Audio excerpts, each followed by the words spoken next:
ayoldan ayolga dugona chiqadimi?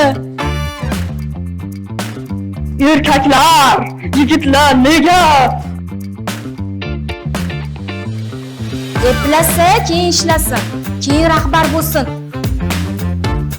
Xohlagan ishini qiladi, ayol doim ish qiladi. Ayol o'zi insondan baland hodisa edi. Hamma narsani odam qo'li bilan yarata oldi, lekin farzand dunyoga keltirish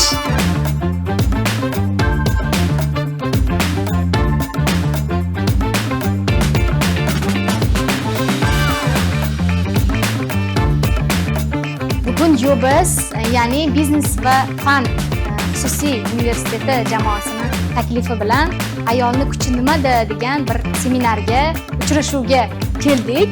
Ayolni kuchi ma'rifatda ekanligini bir-birimiz bilan fikr ulashish orqali, suhbatlarimiz orqali yana ham chuqur his qildik. Har bitta oilada, jamiyatda, hayotda o'zini o'rnini topmoqchi bo'lgan, o'zini hayotini musavvir kabi chizmoqchi bo'lgan, o'zini haqiqatlarini kashf qilmoqchi bo'lgan har qaysi ayol o'qishi kerakligi, ilm olishi kerakligi, ilmiy suhbatlarda, ilmiy davralarda, olimlarni muhitida bo'lishi kerakligini ham yana ko'proq bugun birgalikda angladik. Mana shu universitetga yangi zafarlar tilardim, filiallari ko'payishini juda ham xohlardim, kengaysin, rivojlansin.